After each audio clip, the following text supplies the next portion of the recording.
Bem, eles olham para cá, mas passam por nós, para as esferas entre esta sua e a terra. Eles são Israel e o Cristo criança, Raul. Como você os viu no bosque na época de Natal, eles estavam condicionados para esta esfera 7 menos sublimes em sua aparição. Você os vê agora com a glória com que podem se revestir na esfera 9. Você contou a distância certa até ali. Mas você não viu a criança, cujo corpo e roupagem são mais sublimados que os de Israel. Misturaremos nossos conhecimentos. Eu vi o brilho dele, meu senhor, respondeu o menino, mas não sua forma, e pensei que fosse apenas a irradiação das estrelas da coroa de Israel. Bem, respondeu o diretor. Bem, meu filho, lá estão, a criança e Israel. Pediremos bênçãos a eles, ambos, e para a criança, prestaremos homenagem. Assim os deixamos ali. Para o propósito que temos pela frente, eles são muito evoluídos, meu Raul. Vamos ouvir o que uma moça pode ver em outras esferas que não seja esta de vocês. Você foi muito bem, Raul, e está fazendo bastante progresso. Sem dúvida, sua visão ampliou seus limites. Você alcançou ver coisas grandes demais para serem usadas em nossa atual aventura. Deus esteja com você, meu filho. E agora, escolhamos a moça que deverá nos contar o que vê. Venha, Raul, fique comigo, meu menino, e ajude-me nesta escolha. Você as conhece como colegas, e eu como alunas. Assim misturaremos nosso conhecimento, e talvez cheguemos a uma combinação de tipo mais prático do que apenas a minha. Quarta, 4 de fevereiro de 1920. No meio do vale, havia uma pequena piscina onde um afluente do rio parava para ponderar, e então continuar, seu caminho mais caudaloso em direção ao mar. Aqui havia uma casa rústica, construída em pedra, e ali também havia uma mocinha de 13 verões. Falo da contagem da terra, e não na nossa, que tinha ali se acomodado. Ela estava afastada, mãos cruzadas em seu colo, e assim, à vontade, absorvia a beleza da cena que viu além das fronteiras de sua própria esfera. Raul apontou para ela e murmurou: Senhor, aquela garota está mais relaxada que algumas de suas companheiras. Deveríamos perguntar a ela que maravilha abriu-se para ela, para que esteja tão extasiada.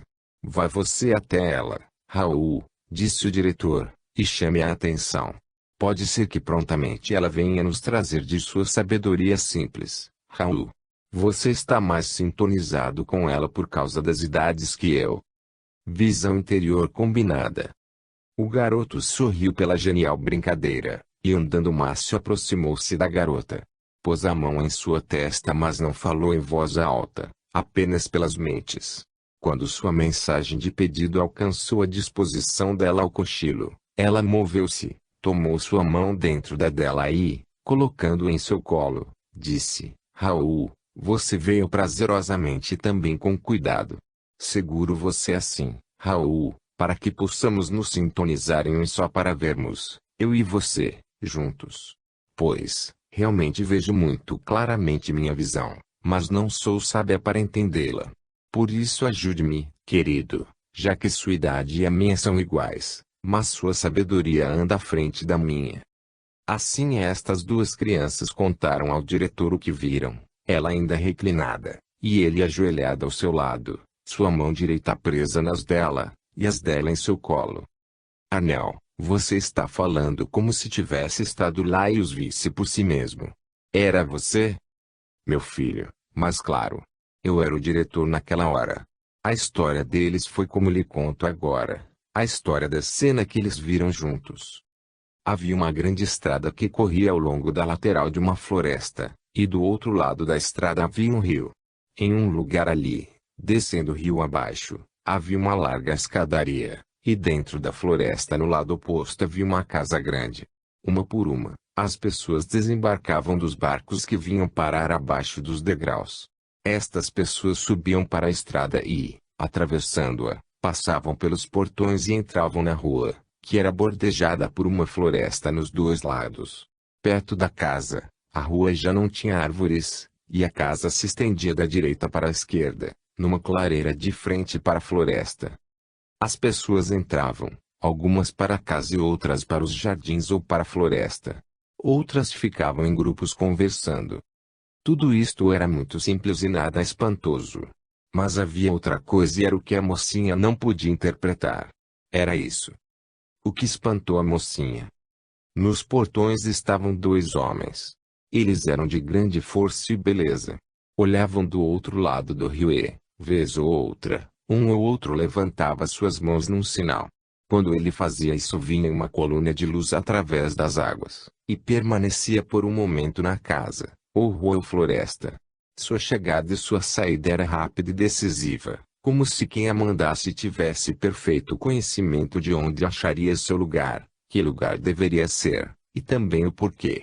Isto, portanto, deixou a mocinha espantada. Eu vi tudo e entendi. Note, meu filho, que agora falo pessoalmente. Sua pergunta e minha resposta fizeram-me voltar de diretor para mim mesmo. Portanto, o diretor em pessoa desaparece. Bem, eu estava esperando para ver o que o garoto Raul faria daquilo. Ele tinha sabedoria acima de sua idade, como a mocinha havia dito. Mas ele observava e não disse uma palavra sequer. Eu, portanto, fui até o jovem casal e, como ele fizera, assim eu coloquei minha mão sobre a cabeça da garota, e também pus minha outra mão sobre a cabeça dele. Então eu soube que barrou o menino de tal forma que ele, avançando até a porta do mistério, não pôde abri-la e entrar. Então expliquei o problema a eles. A cena foi captada, não uma daquelas esferas à frente de nós, mas duas esferas para trás. Isto quer dizer que o rio era o limite entre as esferas 4 e 5. Aqueles que vivem ali, mesmo sendo boas pessoas, não estão bem livres das influências que de tempo em tempo invadem a esfera 4, vindas da esfera 3, aonde frequentemente os distúrbios chegam, por sua vez, vindos das regiões próximas da Terra. Nada muito prejudicial pode invadir a esfera 4 desta maneira. Aquelas influências que são capazes de chegar ali não prejudicam, apenas impedem ou retardam. Elas têm a capacidade de circunscrever a liberdade daqueles que, tendo avançado, ainda têm uma certa afinidade com a Terra. Tal afinidade é consequência de terem ainda entes queridos da carne, ou algum empreendimento em curso no mundo que ainda seja de seu interesse, ou outra causa ainda. Olhando para outras esferas. Quando aquelas pessoas, portanto, atravessavam para a esfera 5, tinham a necessidade da observância de guardiães colocados em diferentes partes onde elas primeiramente andariam. Estes nos portões eram dois destes observadores. Vendo algum sinal de fraqueza ou angústia entre estes recém-chegados, eles rapidamente sinalizavam, e recebiam instantaneamente informações quanto ao caráter, progresso ou atual estado de tal pessoa sobre a qual fizeram a pesquisa. Também um raio forte era mandado sobre a pessoa em questão. Estes raios eram visíveis apenas aos observadores, e não para quem eram dirigidos.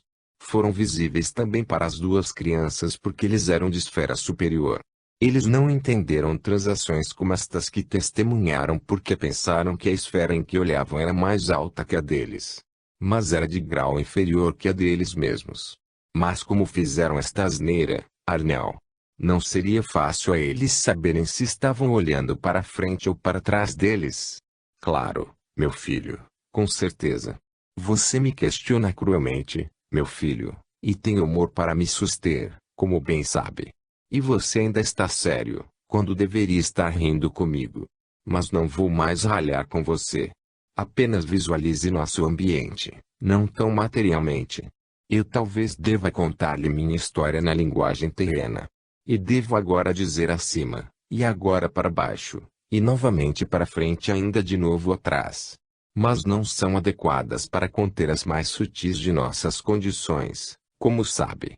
O espanto destas crianças não estava nas duas direções na frente, atrás.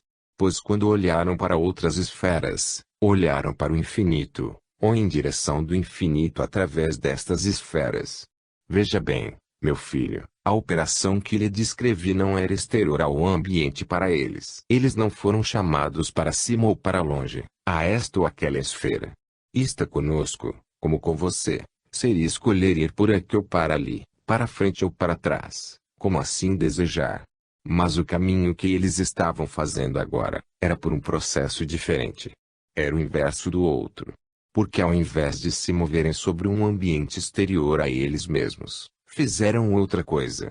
Absorveram o que lhes é de atividade externa, mental e intencional, para dentro deles mesmos, e ali encontraram, naquela hora, seu próprio ambiente.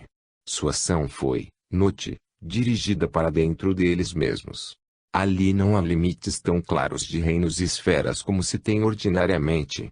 Foi o reverter do processo que criou o espanto. Eles pensaram que tinham penetrado na esfera 8 ou 9, e acharam ali condições que fossem estranhas estas esferas.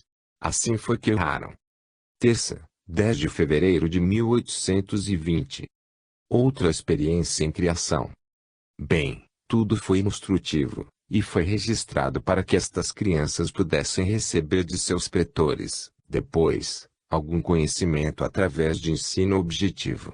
É assim, quando estes jovens escolares fazem tais exercícios de visualização, eles são reproduzidos de alguma forma nos seus salões de reuniões, e o ensinamento é dado ali. Mas ainda não encontrei o que serviria adequadamente para o meu propósito atual. Então andei em torno deles, impondo minha mão sobre a cabeça de um e outro, até que cheguei aonde queria.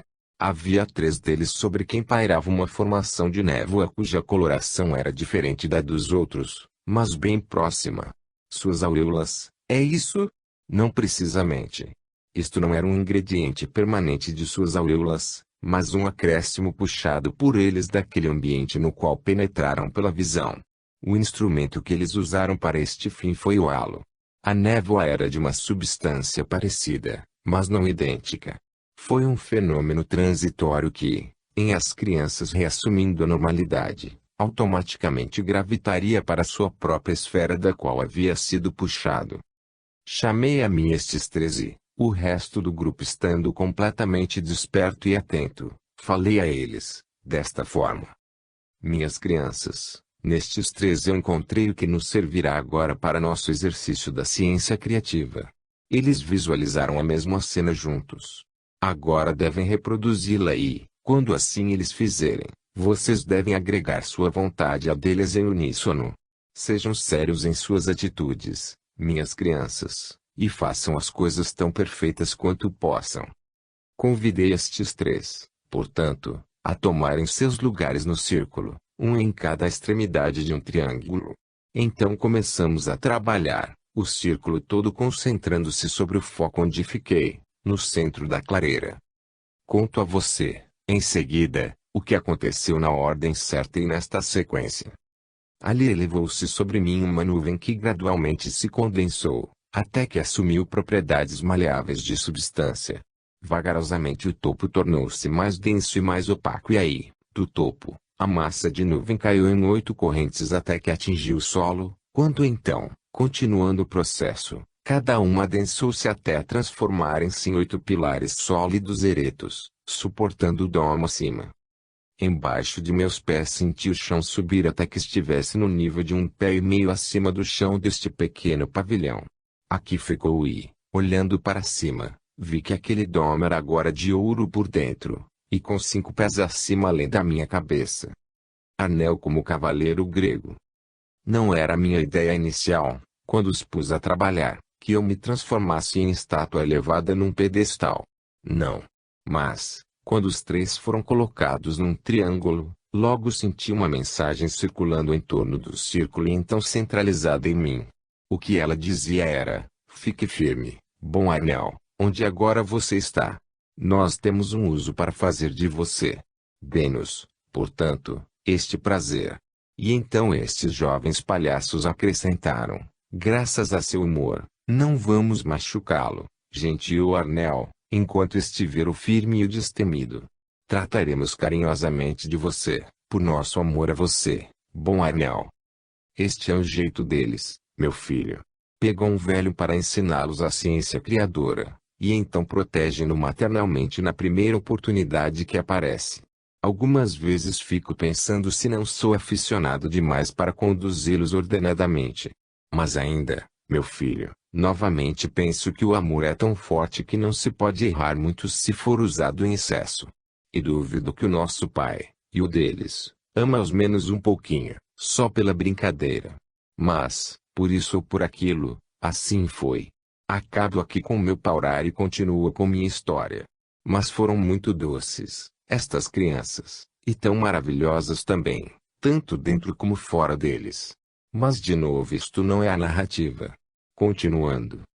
O processo continuou, já que eles eram um grande grupo em ação, e logo tudo estava completo. Lá estava o pavilhão de pedra translúcida. Os 8 pilares eram desenhados e os desenhos eram em alto relevo e em ouro. Dentro, lá estava eu, transfigurado de minha figura para um homem vestido em malha prateada, protegido com capacete e armadura completa. Um cinto estava sobre minha túnica, mais ou menos na cintura, e uma espada em minha mão direita. Um cavaleiro grego, certamente, isto é o que fizeram de mim, estes jovens galhofeiros, e colocaram-me num pedestal. Bem, Deus os abençoe, foi uma noção alegre apesar de tudo. Porque, veja, meu filho, isto foi uma reprodução do que aqueles 3 tiveram na visão, trazida por eles da esfera 8. Lá, numa clareira na floresta, está erigida uma estátua do cavaleiro da Inglaterra, mas na panóplia de armas da Grécia. Isto, então, eles chamaram para ser duplicado aqui na esfera 7, de acordo com as leis da ciência criadora que, operando desta forma, chegou à produção de uma forma presente. A Nova Jerusalém. Isso me lembra, de alguma forma, a Nova Jerusalém na revelação de São João. Verdadeiramente, como você observará, a forma presente pode ser projetada pelo operador em algum lugar distante dele. Ou pode ser puxada de uma distância por uma ou mais pessoas, operando em união. Isto foi alcançado pelo segundo método. Aquela cidade modelar de Jerusalém, como que aperfeiçoada nos céus, foi também reproduzida por algum grupo de operadores por este mesmo meio, isto é, pelo exercício da vontade e energia criadora. Mas o vidente não seguiu sua descida quando a cidade veio para baixo, vinda do céu no qual está. Você devia ler aquilo assim, que ele viu a cidade Salém em forma presente, enquanto ela descia da esfera acima para onde ele estava. É bem óbvio que eu acabo de descrever a você, agora, uma peça elaborada num processo de menores e menos detalhes. Foi, como direi, materializada para visibilidade na esfera onde foi vista, uma reprodução da Salém permanente, cuja localização está na esfera próxima na ordem acima. E os anjos que ele viu nos portais? Estes são também anjos vivos, mas na forma presente, por seu próprio consentimento e cooperação intencional, reproduziram-se com a cidade em si, em réplica. Uma relíquia da primeira cruzada. E qual era o significado da estátua de São Jorge na esfera 8? Foi colocada em resposta aos que rezaram pedindo ajuda aos que foram mandados para o Oriente na primeira cruzada. Estava nos jardins de uma colônia de pessoas cuja missão especial era junto a estes cruzados. Eles erigiram o ideal de um cavaleiro, como foi concebido pelos soldados da Inglaterra. Não era somente para ornamento. Era sensitivo de uma maneira que não posso explicar a você. Mas transcreverei em palavras assim, que os pensamentos e os apelos que os soldados cruzados endereçavam ao cavaleiro eram atraídos até aqui, onde eram testados e tratados, como é feito com todas as orações. E o foco desse trabalho era a estátua do cavaleiro da Inglaterra. E agora, para que é usada? Bem, meu filho, seu uso não está inteiramente no passado até agora. Há ainda alguns destes cruzados, ligados lá embaixo nas esferas mais escuras. E estes, em algumas ocasiões, ainda clamam por seu patrono. Tais orações não têm os méritos que alcançam as oferecidas aos que estão nos planos mais altos, e têm menos virtude de poder que um suspiro em nome do Cristo. Mas são orações, apesar de tudo. E nenhuma oração a Deus, Pai de todos, ou ao seu Cristo, ou ao seu Espírito operativo, ou ao seu príncipe angélico, é jamais feita em vão. E São Jorge é uma pessoa real, o santo patrono da Inglaterra? Eu não diria isso, meu filho. Eu mencionei sem nomes. Mas, se quer, não estarei em falta ao fazê-lo. Mas tenha em mente que Jorge não foi sempre o patrono da Inglaterra. Há outros cujo trabalho era esse, de tempos em tempos. Este grupo de quem lhe falei, e que erigiu aquela estátua, chamo-a de estátua, mas era mais do que palavras possam traduzir a você. Este grupo era o que foi autorizado na esfera 8, estando em contato com eles, por aqueles cujo encargo especial nas altas esferas era a Inglaterra e a bênção da Inglaterra. Não um anjo cavaleiro somente, mas formam um grupo brilhante, meu filho, e penso que sustentaram o encargo bem regiamente, e não com pouca força de propósito e de habilidade. Eu avalio este tema justamente, não pensa assim? Bem, deixemos isto de lado. Por Jorge da Inglaterra, ou pelos cavaleiros de outros nomes, a Inglaterra tem sido muito favorecida em bênçãos. E amém a isso digo eu, seu narrador Abnel. Capítulo 9, O Portal do Reino de Cristo. Quarta, 11 de fevereiro de 1920. Você agora, meu filho, verá o que quis dizer quando lhe contei de como o elemento lúdico e instrutivo, e também de reverência, entram nos exercícios aos quais estas crianças são enviadas. Contarei agora mais um evento, já que sinto em sua mente uma relutância em deixar os campos nos quais estas crianças se divertem tão alegre e docemente. Mas será um no qual o elemento da reverência predomina sobre todos. Nos prédios do hall dos pilares há um saguão onde, quando o número de crianças é grande, nós os agrupamos. É uma grande rotunda. Tem seu domo, e não é aberto, acima, como é o hall dos pilares e a cada dourada. Mas o domo não é contínuo nem intacto sobre toda a sua superfície. Há 4 cortes que, saindo das paredes circundantes, dirigem-se para cima e para dentro, e dividem o teto em 4 folhas pontudas. E estas não se tocam umas às outras na parte mais alta no centro acima. Elas chegam a ter uma ponta pontiaguda a cada uma, a 4 pés do meio do domo acima. E, sendo de ouro, e não muito espessas, elas ondulam para cima e para baixo conforme as vibrações das adorações sobem ou descem, correspondentes. Elas respondem, como quero explicar, à música da reverência, e tingem com sua ressonância vibrante, e assim somam a sua profundidade de doçura. Pois sobre estas 4 folhas douradas são dirigidas as vibrações mentais dos que estão fora da rotunda, alguns da esfera 7, próximos ou distantes, e alguns de esferas superiores, para nos ajudar na reverência e para nos abençoar. Os lugares são dispostos em círculo em torno do espaço aberto que está bem embaixo do meio do domo, e elevam-se até as paredes circundantes, com caminhos em galerias aqui e ali, como muitas construções na terra teriam. Mas no espaço aberto, e algo fora do centro, há um dossel azul, prateado e vermelho, tudo estampado de amarelo e verde. Ele está apoiado em 5 pilares feitos de uma liga de bronze. Mas toda a substância é opalescente, tanto o dossel quanto os suportes. É também altamente magnético e de aspecto mutante, tanto em coloração quanto em substância. Eu os vi, em ocasiões, tornarem-se invisíveis em algumas partes, ou totalmente desaparecidos da visão. Então reaparecem novamente ao estado visível, como se suas partículas tivessem estado suspensas na atmosfera e chamadas de volta mais uma vez ao lugar. Substância sensível na esfera 7.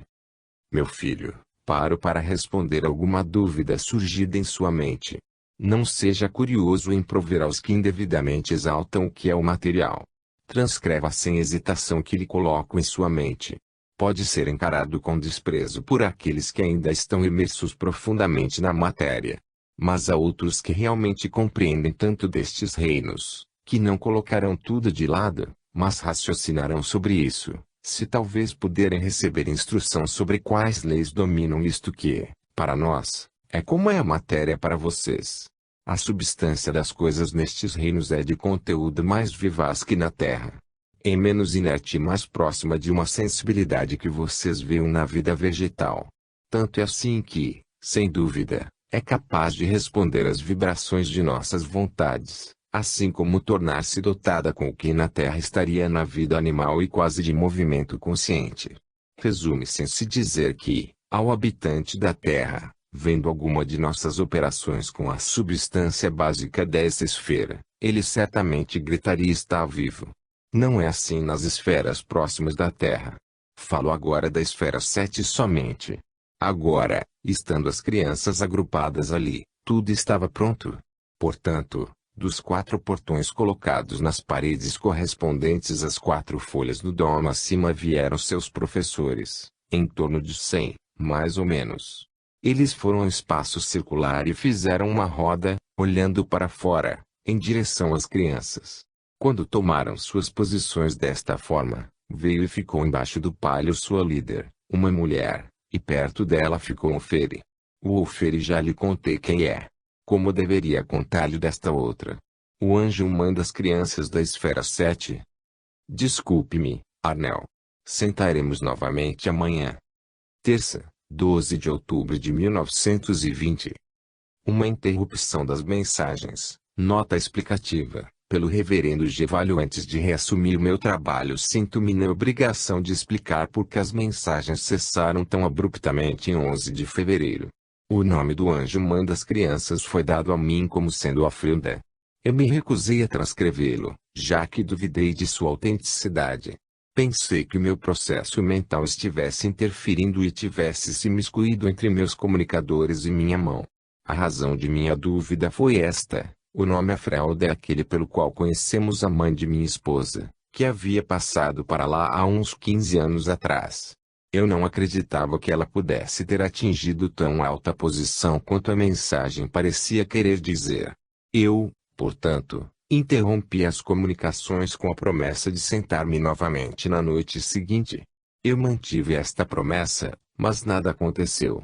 Então resolvi suspender as sessões conjuntas, a menos que, e até que, recebesse uma solução satisfatória deste obstáculo. Foi somente algumas semanas mais tarde que uma tentativa para lançar luz neste tema foi feita com sucesso. Outras se seguiram, e, como estas foram anotadas em nosso livro de anotações de nossas experiências, não é necessário que eu as coloque nesta nota. É suficiente dizer que finalmente eu estava inteiramente convencido de que o nome Afrelda estava corretamente dado e, minhas dúvidas quanto ao tema estando devidamente esclarecidas, eu então, estando de acordo com várias intimações dadas a mim através de minha esposa e outros, resolvi sentar-me para as mensagens durante este inverno, como fiz no último. GVO. Quinta, 14 de outubro de 1920. Afrelda, anjo-mãe.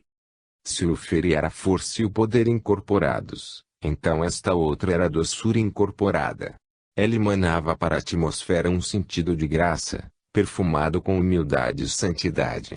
Enquanto ela ficou no pavilhão, ele primeiramente tomou uma forma de maior solidez pelo contraste com a sua delicadeza, pois ela aqui, e não Ofere, dava o tom dominante ao seu ambiente. Mas, aos poucos os pilares e do céu acima absorveram estes fatores ambientes em sua substância, e tornaram-se mais translúcidos que antes. O nome desta outra era Afrilda. Sua face era mais oval e de matiz mais clara que a de Ofere, e seu cabelo era de um castanho mais claro, e também era talhada com menos seriedade. Ela era de complexão mais leve e um pouco mais baixa em estatura.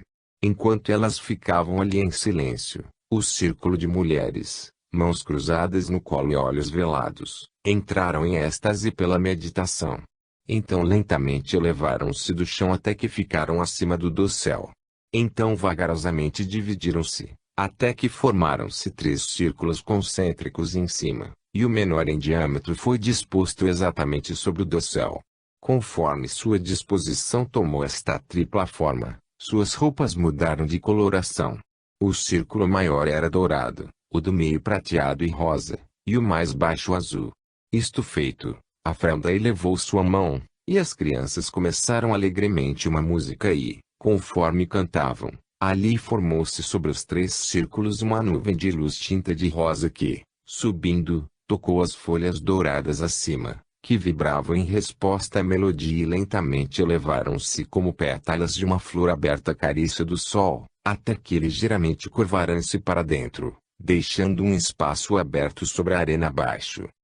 Então outra nuvem flutuou sobre o anel dourado e ficou sobre as cabeças das mulheres até que, pela concentração, pareceu ficar sólida, e uma plataforma foi feita. A cidade dourada. Sobre esta, as crianças, observando, viram uma cidade, modelada em forma circular e feita da substância ouro, vagarosamente emergindo à visibilidade. Havia torres e muros e portões e amplas avenidas, uma cidade completa. Agora esta cidade estava quase sólida no aspecto, e mais propriedade era inspirada a ela, até que permitiu que ficasse translúcida de tal forma que as paredes não eram mais obstáculo à nossa visão. As crianças abaixo podiam ver em detalhes tudo o que havia dentro. Perto do centro da cidade havia um enorme espaço aberto no qual uma grande fonte jorrava coloridas águas. Estas águas, passando pela base, misturavam suas cores e fluíam para as ruas e caíam pela plataforma circular numa chuva dourada. Eu era testemunha de tudo isso, ao tomar meu lugar numa porta de um dos corredores galerias atrás, onde as crianças estavam cantando seu hino de alegria. Então eu as observei, e digo-lhe, meu filho, como aquilo me parecia, do meu ponto de vista de observador. Esta correnteza dourada saindo da plataforma transformava-as em nuvens de garoa que flutuavam sobre as crianças, caindo sobre elas como uma chuva de orvalho. Era de natureza muito dinâmica, e o efeito de seu contato sobre as crianças era para elevá-las em suas aspirações e também sublimá-las corporalmente. Outro fator entrou em ação e teve o efeito de recondensar a garoa, mas agora não mais como substância líquida, como poderia dizer. Contraiu-se até que formou duas calçadas de material elástico e vibrante, porém forte e coesivo, que veio de duas saídas da ampla rua que atravessava a cidade, indo da fonte central e saindo do outro lado nos portões mais largos.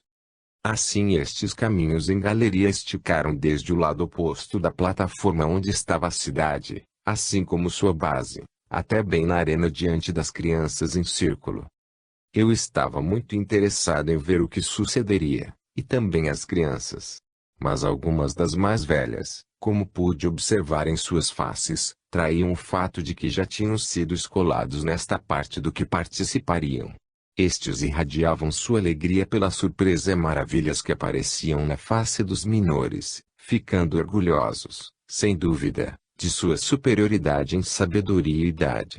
Eles amavam proteger os pequeninos, e notei que os meninos não eram menos ávidos por este prazer que as meninas. Muito bem. O que sucedeu foi isto. A frelda deixou o pavilhão e veio até o fim de uma destas calçadas inclinadas. Então notei que havia com ela também outra mulher, a quem eu não havia visto antes. E para o outro caminho galeria vieram duas jovens mulheres e tomaram seus lugares aos pés da subida na arena.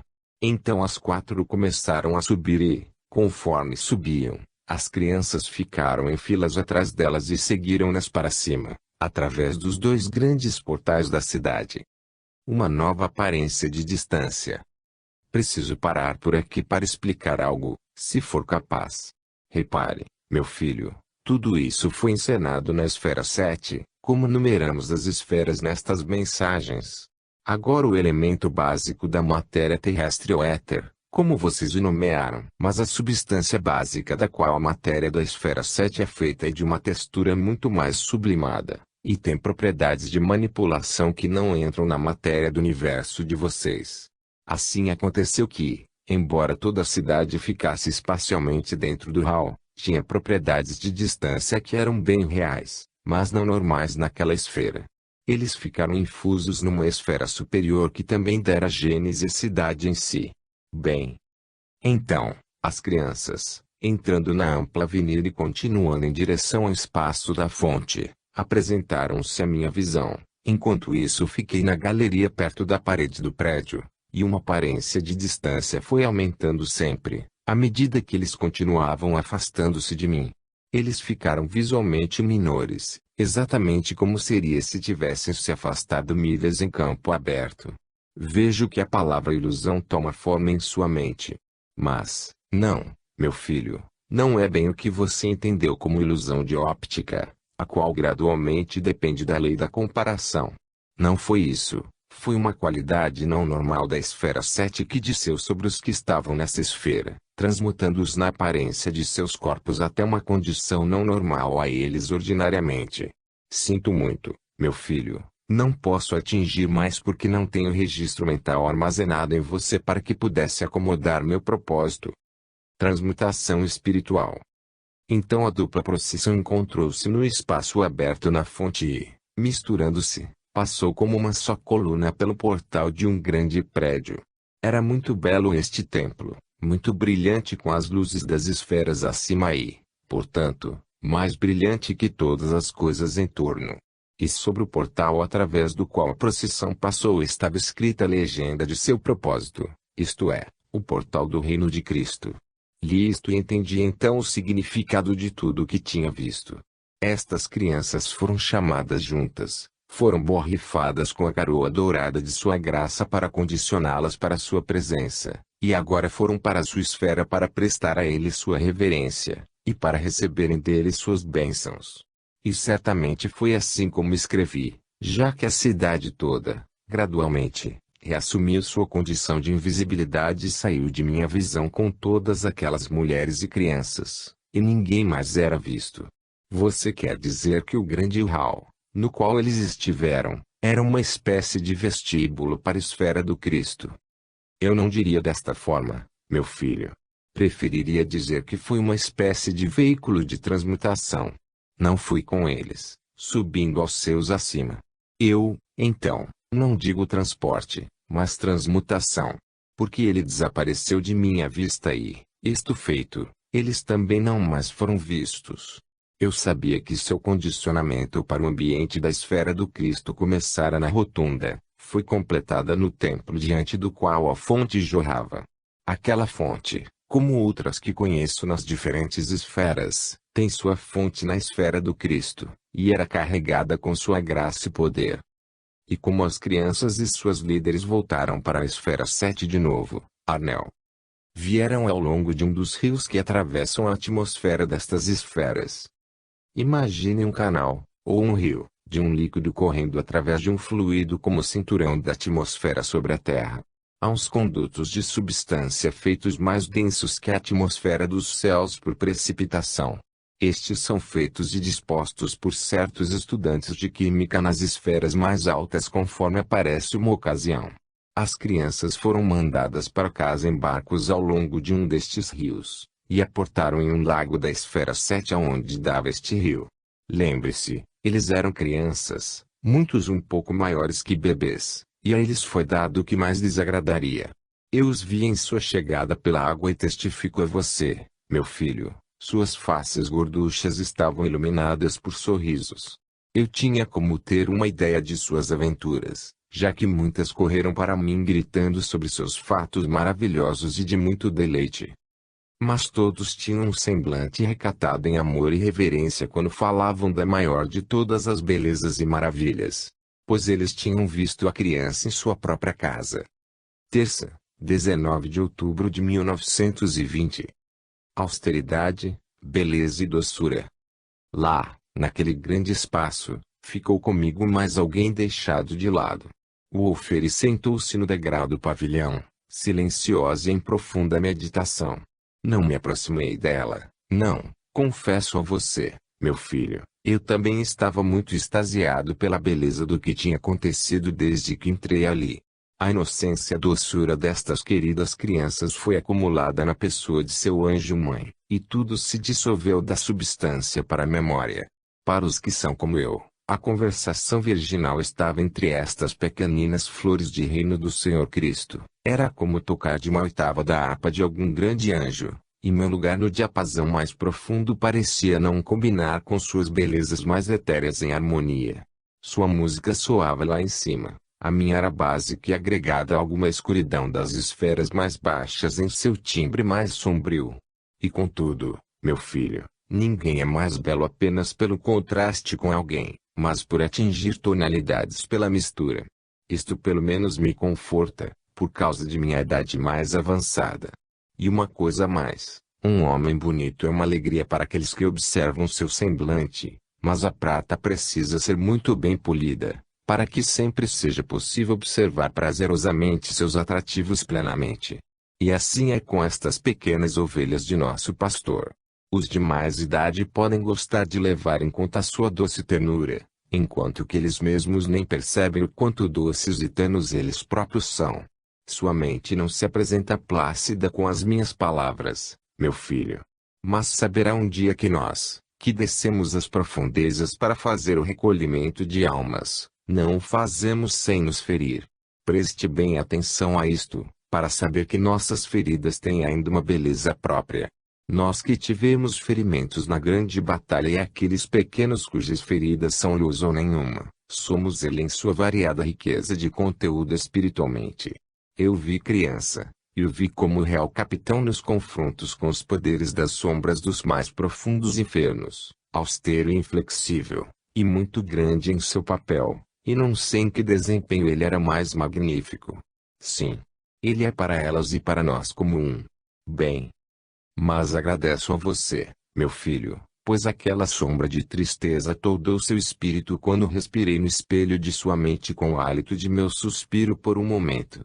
Era um tributo de seu desabrochado amor por mim, que amadureceu pelos tempos em que estamos conversando juntos assim. Deus o abençoe, gentil amigo, pela sua bondosa simpatia. Asas douradas vibrando. Mas não nos alonguemos nisto, meu filho.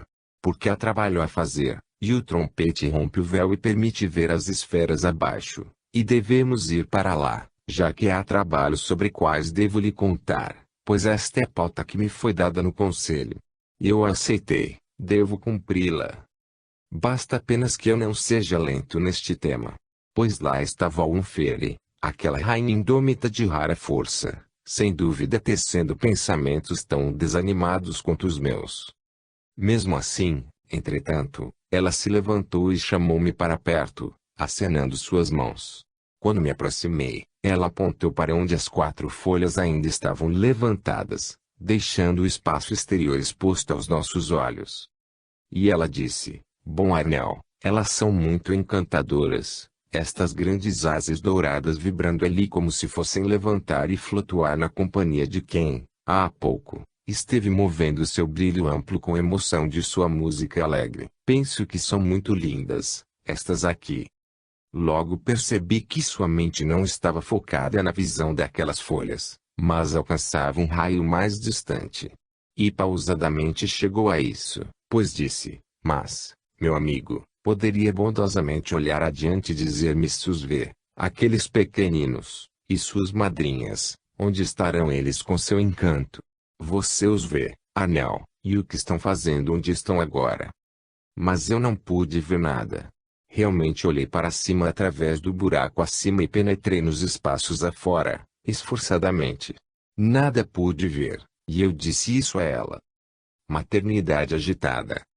Não, respondeu ela, mas falando mais para seu próprio coração que de fato para mim. Não, estivemos misturados demais com os afazeres nas trevas e nas tarefas sobre a terra e estes reinos exteriores do reino. Este é o porquê.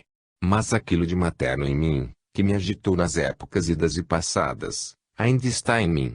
Meus próprios bebês estão crescidos e têm limpado poderosamente, para cima e para baixo, as profundezas daquelas vastas regiões entre as extensas constelações nos confins do espaço.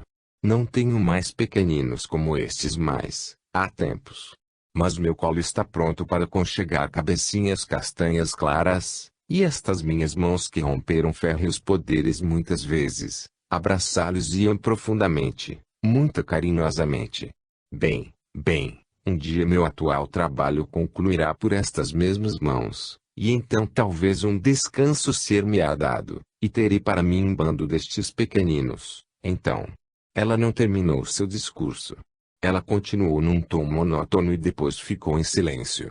Em sua face estavam sinais de quem sofreu, mas de quem, enquanto sofreu, mesmo assim comandou. Sim, era régia em qualquer coisa em que tocasse as mãos. Mas agora, enquanto estava ali, silenciosa, tive um relance de Lufere, a mulher, em seus anos virginais de juventude, saudosa do doce instinto feminino da maternidade em seu coração. E era uma mulher muito adorável a que eu estava vendo.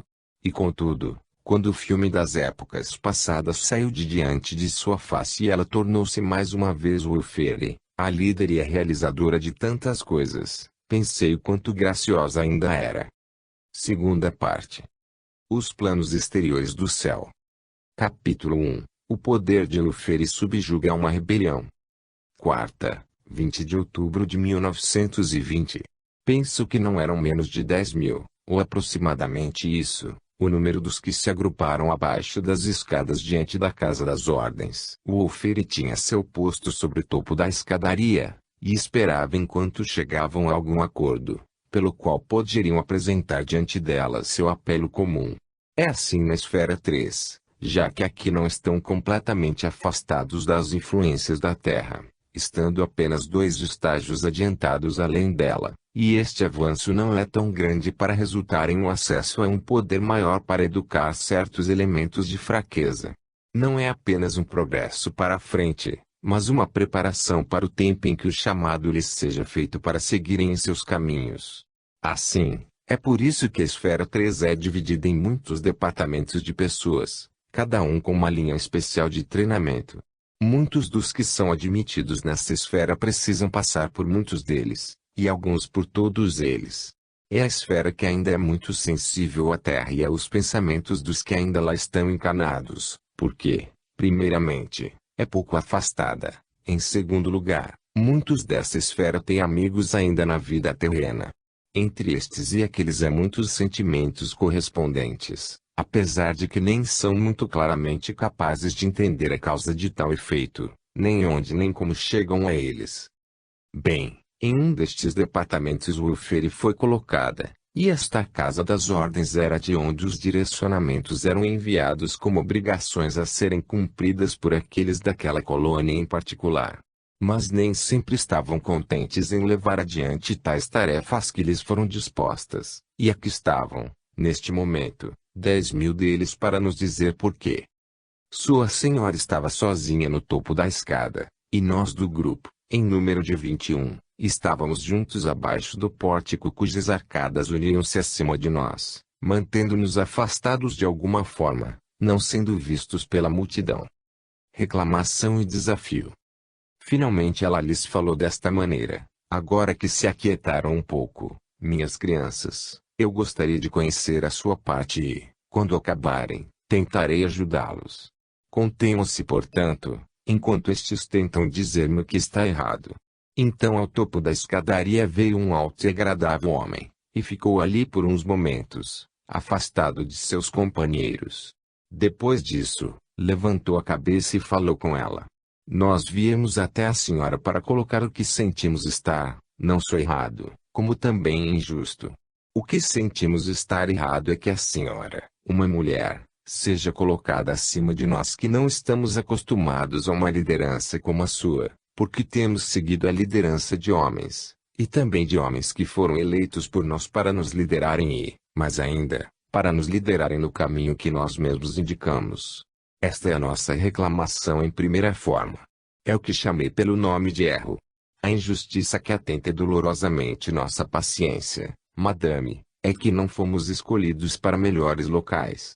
Isto não é uma reclamação justa de todos nós, porque há alguns aparentemente ainda não ajustados para serem elevados, nem pela extensão de trabalho, nem por terem atingido qualificações no trabalho deste reino. Mas a maioria de nós está bem ajustada e muito merecedora da promoção, e este é nosso clamor a respeito de injustiça, e esta é nossa reclamação. Penso, disse Wulfere, meu pequeno, que você... Mas ele cortou rapidamente suas palavras e disse, não quero trocar palavras com você, você sendo uma mulher, madame, mas protesto por assumir sua maternidade em relação ao meu comportamento. Não sou seu pequeno, madame, e peço que me trate como delegado escolhido destes meus camaradas que não podem obter o que gentilmente viemos pedir-lhe. Não sabemos quem a colocou aqui, nem de onde veio. Mas quando nosso Senhor Shonar nos deixou, descobrimos que você tinha sido colocada na Casa das Ordens.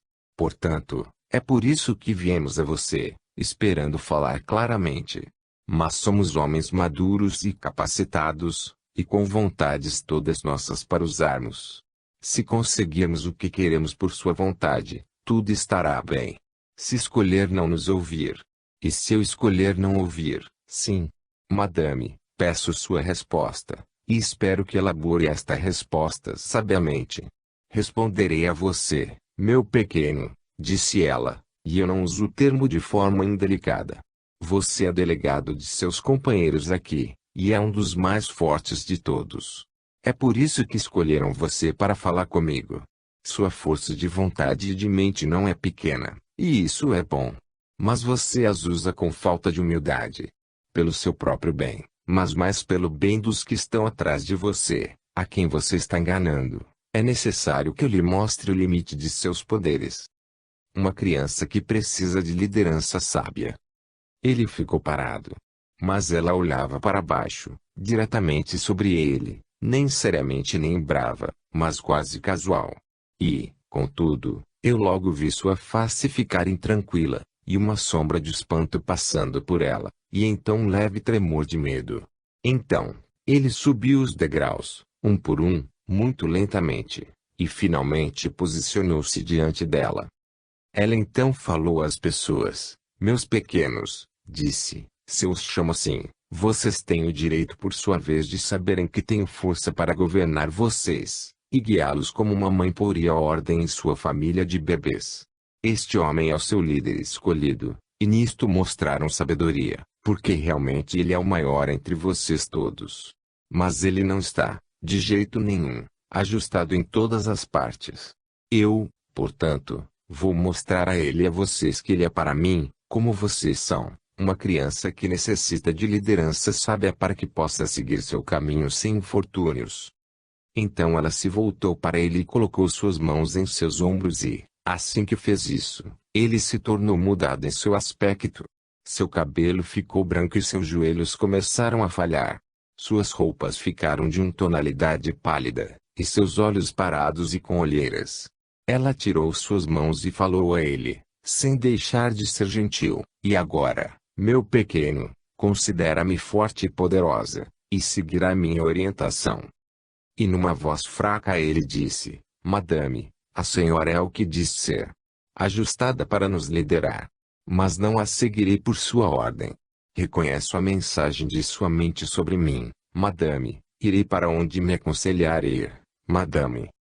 Agora, minha criança, você tem em si mais doçura e mais dignidade do que tinha quando veio falar a mim com mais palavras e menos sabedoria.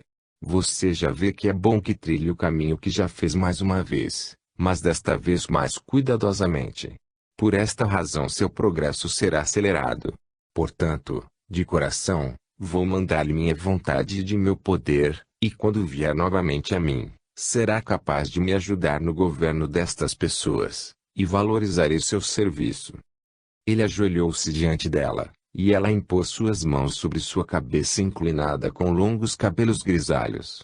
Então ele a deixou, e andando vagarosamente, e quase parando, desceu as escadas. Passou pela multidão que se abriu à sua passagem em jornada para a Esfera 1, para a qual ele fora reduzido em suas condições. Você vê, meu filho, ele não podia ficar na Esfera 3 estando condicionado ao ambiente da Esfera 1. Portanto, por sua própria vontade, partiu. Um toque de magia oriental. É um conto bem estranho, não é, Anel? Tem um toque de magia oriental. Não acha? Meu filho, você tem razão. Mas desta mesma mágica eu lhe direi. Havia, e há, certos poderes que os países orientais sabem usar. Mas tais contos de magia, como transformar um homem num animal, ou outro fim em primeiro lugar, ou envelhecer de um homem, ou tirar a idade de um velho para que se torne um belo jovem, estes eles não fizeram, e não fazem, na carne. São versões dos homens, e das mulheres também, das faculdades psíquicas que traduzem para a linguagem da paisagem do Oriente que coisas foram mostradas a eles lá. É a mágica das esferas que fala, e fala na linguagem de palavras com as quais estão familiarizados. Veja o que quer dizer. Mas ainda está em dúvida. Bem, meu filho, a palavra magia foi sua. Eu preferiria outra palavra como processo ou ciência. O que lhe repassei não é sempre feito com colocações tão dramáticas. Foi necessário, neste caso, como uma lição para uma multidão de pessoas de alguma forma vãs e descontentes, imaturas na sabedoria que lhes cabia pela idade. Mas, apesar de excepcional, ainda assim não é raro que um homem seja rebaixado de volta para uma esfera para, desta forma, fazer um avanço mais seguro. Isto é especialmente verdadeiro nas primeiras 3 esferas, onde frequentemente se misturam numa esfera acima de seu ambiente normal. É permitido que seja assim, como aconteceu com esse, por ser a melhor forma de ensinar a necessária lição quando são vãos e teimosos como ele era. Este é o ir e vir de tudo, meu filho, um processo da ciência das esferas, um processo da ciência das esferas, neste caso atado pelas algemas do ator aos olhos daquela multidão que pôde aprender dessa forma, onde o raciocínio amplo teria sido em vão. Quinta, 21 de outubro de 1920. Dor, a faca do cirurgião. Dos eventos acontecidos eu tenho uma lembrança vívida, já que foi um dos trabalhos nos quais a faca do cirurgião foi introduzida rapidamente. Ela tem 2 pontas, uma para a doença e uma para o curandeiro. O Wolferi falou a eles quando seu líder já havia partido.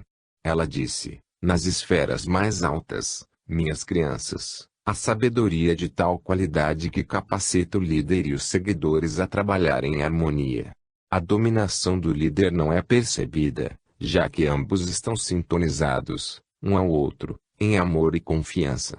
Mas aqui vocês têm pouca evolução nesta mesma sabedoria que é necessária para que o comando e obediência sejam definidos e pronunciados. Vocês têm necessidade, nem tanto de uma liderança de um capitão em armas, mas dos cuidados do coração forte de uma mulher. É por isso que fui escolhida e mandada a vocês. Se perguntarem quais seriam as minhas qualidades para tal tarefa, responderei de boa vontade. Estou diante de vocês agora como uma simples mulher. Mas tenho em minha idade séculos de trabalho extenuante aqui e acolá no universo. Há muito tempo fui mãe na Terra, como algumas de vocês foram recentemente. Desde então tenho dado pouca importância em atender aos pensamentos tão cheios de ternura como os que preenchem o coração de uma mamãe. Mas há pouco isso voltou em mim novamente, minha anterior maternidade, e agora entendo quão profundo dentro da rocha é construído este estado tão doce, a maternidade. Fui a Virago, pelo amor às almas, mas sou, como percebo agora, mais mãe que qualquer outra coisa. E essa, como reconheço, é a razão de minha missão aqui entre vocês. E agora, minhas crianças, convido-os a confiarem no amor de mãe e na minha sabedoria, e farei o melhor por vocês para que possam seguir adiante para a luz radiante além destas colinas que limitam seu atual reino. E seu treinamento tem algo de dor. Saibam que cada mãe também entende da dor que sua criança sofre, já que desde a chegada delas a dor torna-se para ela uma coisa sagrada, uma oferta de amor à criança que está a seu cuidado. Fiquem parados, meus pequenos, e façam silêncio um pouco de tempo, e entenderão melhor o que lhes digo e um pouco da doçura que está na dor. Mergulhando no passado. O que se seguiu, eu vou lhe contar como foi sentido por estas pessoas, e então contarei a causa intrínseca de tudo. Eles estavam muito tocados pelo poder exposto por Wolferi sobre o mais forte entre eles, a quem haviam elegido seu líder. Estavam, portanto, a ponto de render reverências a ela, e fazer o que ela dissesse a eles. Também ela não contou vitórias sobre o delegado deles, mas falou firmemente a todos, mas ainda com alguma humildade diante deles, e certamente com calma e sabedoria. Todos eles, portanto, exceto alguns rebeldes, tomaram as palavras em seus corações e inclinaram suas cabeças em silêncio. Estes que ainda estavam rebeldes deram sinal dos poderes misteriosos que desceram sobre a multidão. Eles começaram a bater suas cabeças, ou sair de seus caminhos sem permissão, ou ainda alguns começaram a gritar seus desafios contra aquela influência que sentiam sobre eles. Repentinamente, todos estes ficaram parados e mudos. Ficaram parados como muitas estátuas entalhadas no meio da multidão, tolhidos da fala e do movimento e dominados por um sono profundo. Nenhum de seus vizinhos notou isso, já que cada um estava interessado em sua própria introspecção. Em seguida, um e outro lamentaria como se uma faca tivesse sido espetada neles. Um choraria: "Ah, minha esposa, e é para mim, que a tratei tão duramente." Outro: "Mas, meu bebê, você vai olhar para mim com